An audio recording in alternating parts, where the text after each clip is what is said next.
Welcome to Monkey Maths Parent Hacks. These are short videos to help you help your child when they come home from school with something that they've learned that maybe they need some help with, they didn't fully understand, or they just need practice. I'll give you some tips and ideas about how to explain them to them and maybe how you can help them within the household to get a good handle on it. I'll also give you some ideas of how to talk like a pro with some terminology that they may come home with.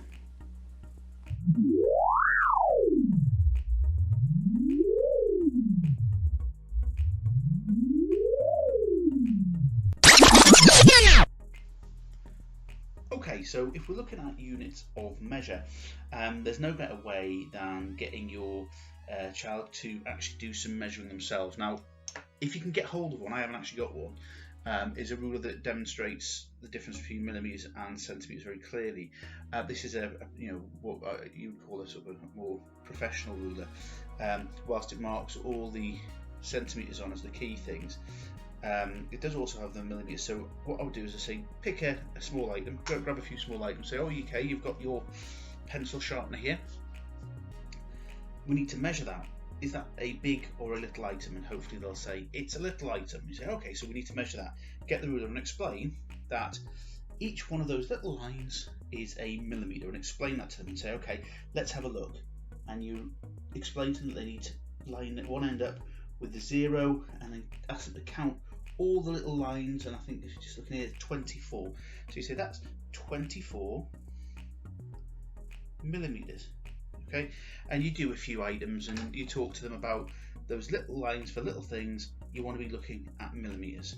Once you've done that, say you progress and say, okay, I'm going to get something a little bit bigger, and perhaps you'll get yourself a book, good size thing. Say, okay, got a book here, right? How big is that? And they'll say, oh, it's going to be a lot of millimetres, that's a lot of counting. You say, okay, let's make that easier for you. And so you get your ruler and you say, can you see that it's marked in 10 millimetres lines? See the long one every 10 millimetres? Well, they're centimetres.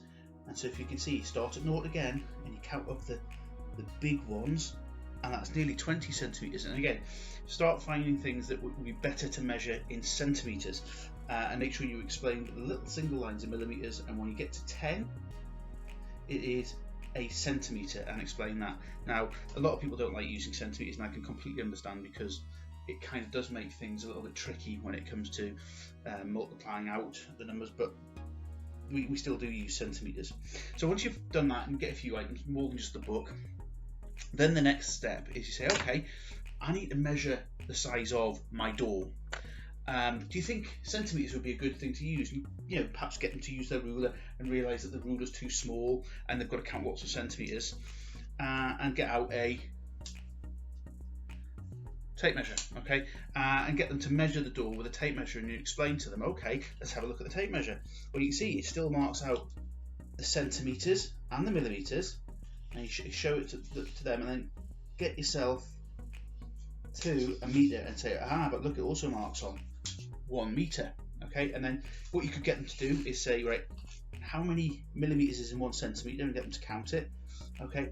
How many centimetres are in 1 metre, and get them to count it out, and you'll be able to show that the difference between millimetres, centimetres and metres, and get them to use the tape measure to measure a few things, like your door, maybe a distance across your house, maybe the distance across one of your rooms, and say, okay, right now, and then go outside and say to them, why don't we measure the length of the drive, or the length of the garden, or maybe something like that, and they might try and use meters, and they'll say, oh, it's getting it's getting stretched a bit now, I've got to use the meter more than once. And then say to them, right, how about your route to school? And they'll go, oh, that would be a lot. And that's where you could introduce kilometers. And so at each stage, make sure you're saying to them, okay, so you've got millimeters,